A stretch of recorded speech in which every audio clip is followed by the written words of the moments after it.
ছোটবেলা থেকেই শুনে এসেছি মামলেট কথাটা, আর বড় হতে হতে বুঝতে পেরেছি যে মামলেট বলে কোনো শব্দই নেই, আছে অমলেট। আমি কাজরি, রোজ রান্নাঘরে তোমাদের সবাইকে স্বাগত।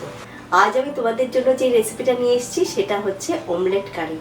খুব ইজি একটা রেসিপি, যারা নতুন রান্না শিখছে তাদের জন্য এই রেসিপিটা আমি তৈরি করেছি। অনেক ছেলেমেয়েরা আছে যারা নতুন রান্না শিখতে চায়, তাদের জন্য এই রেসিপিটা আমি তৈরি করেছি স্টেপ বাই স্টেপ প্রসেসে। তাহলে চলো দেখা যাক। প্রথমে আমি কেটে নিচ্ছি 3টে মাঝারি সাইজের পেঁয়াজ। প্রথমে পেঁয়াজটা হাফ করে নিয়েছি, তারপর ছুরি দিয়ে পাতলা পাতলা করে স্লাইস করে নিয়েছি। এরপর নিলাম একটা আদা, 1/2 ইঞ্চির মতো। আদার স্ক্রিনটা ছাড়িয়ে নিয়ে গ্রেটার দিয়ে গ্রেট করে নিচ্ছি।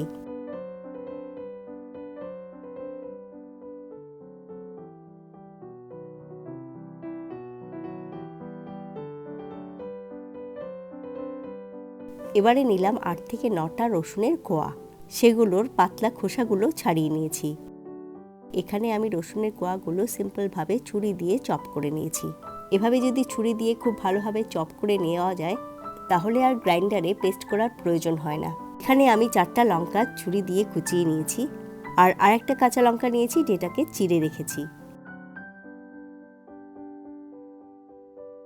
আর একটা টমেটো নিলাম মাঝারি সাইজের, সেটাকেও ছোট ছোট করে টুকরো করে নিয়েছি।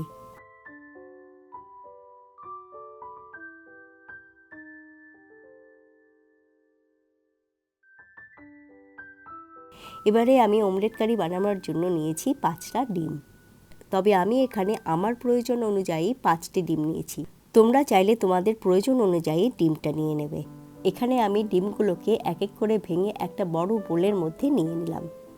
ডিমগুলো ফাটানোর পর যেই বোলের মধ্যে তোমরা ডিমগুলোকে রাখবে সেই বোলটা যেন সাইজে একটু বড় হয়, এতে ডিম ফাটানোর সময় অনেকটাই সুবিধে হবে। এভাবে এক এক করেই আমি 5টা ডিমই বোলের মধ্যে নিয়ে নিলাম। এবারে এই ডিমের মধ্যে মিশিয়ে নিচ্ছি কুচনো পেঁয়াজ, তবে এখানে আমি কুচিয়ে রাখা পুরো পেঁয়াজটা দিইনি, 3 ভাগের 1 ভাগ দিয়েছি। আর দিলাম কুচিয়ে রাখা কাঁচা লঙ্কা, আর স্বাদ অনুযায়ী দিলাম নুন। সবগুলো মিশিয়ে নেওয়ার পর একটা হুইস্কার কিংবা চামচ দিয়েও ডিমটাকে ফেটিয়ে নিতে পারো। এদিকে আমি একটা মশলা রেডি করে নিচ্ছি। তার জন্য একটা ছোট বোলে নিয়ে নিচ্ছি 1/2 চামচ ধনে গুঁড়ো, 1/2 চামচ হলুদ গুঁড়ো, 1/2 চামচ শুকনো লঙ্কার গুঁড়ো, আর কাশ্মীরি লাল লঙ্কার গুঁড়ো 1/2 চামচ, আর সবগুলোকে আমি 1 টেবিল চামচ জল দিয়ে মিশিয়ে নেব।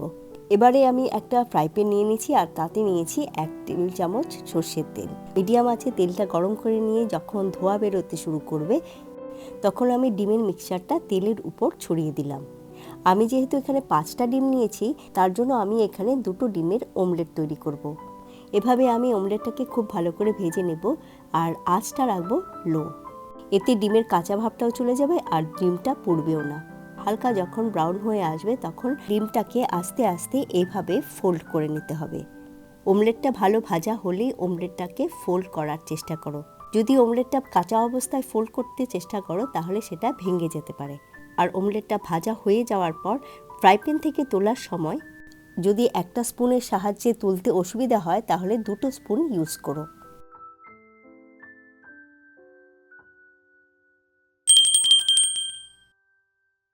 দুটো অমলেটই এখানে ভাজা হয়ে গেছে, তাই আমি অন্য পাত্রে ট্রান্সফার করে নিয়েছি।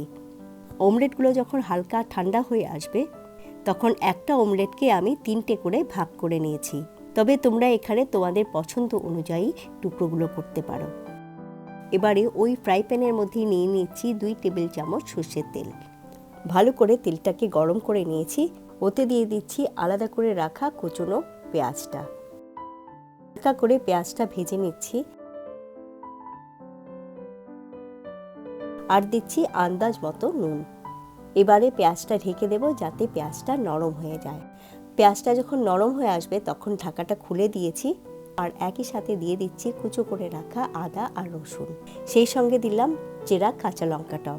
আদা রসুনটাকে 2 মিনিট ভাজলেই আদা রসুনের কাঁচা গন্ধটাও চলে যাবে, তাই 2 মিনিট পর দিয়ে দিলাম আগে থেকে বানিয়ে রাখা মশলার পেস্টটা।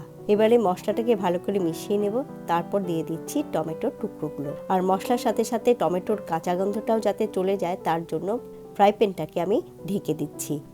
এভাবে কম আঁচে টমেটোর সাথে মশলাটা ভাজতে থাকলে টমেটোটা ধীরে ধীরে নরম হয়ে আসবে, আর তারই সাথে টমেটোর কাঁচা গন্ধটাও চলে যাবে। আর এখানে দিচ্ছি 1 চামচ চিনি। এতে টেস্টটাও ব্যালেন্স হয় আর তার সাথে চিনিটা ক্যারামেলাইজ হয়ে কালারটাও বেশ সুন্দর আসে।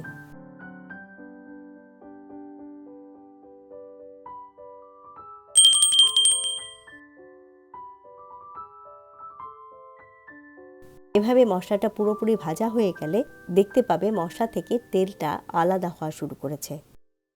তখন বুঝতে হবে যে মশলাটা খুব ভালো করে কষিয়ে নেওয়া হয়েছে। এবারে মশলাটা কষানো হয়ে গেছে, তাই আমি দিয়ে দিচ্ছি ঝোলের জন্য জল।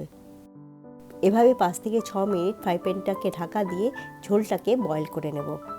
যখন ঝোলটা ভালো করে ফুটে উঠবে তখন দিয়ে দিচ্ছি এক এক করে অমলেটের স্লাইসগুলো। এভাবে আরও 2-3 মিনিট কারিটাকে রান্না করে নেব।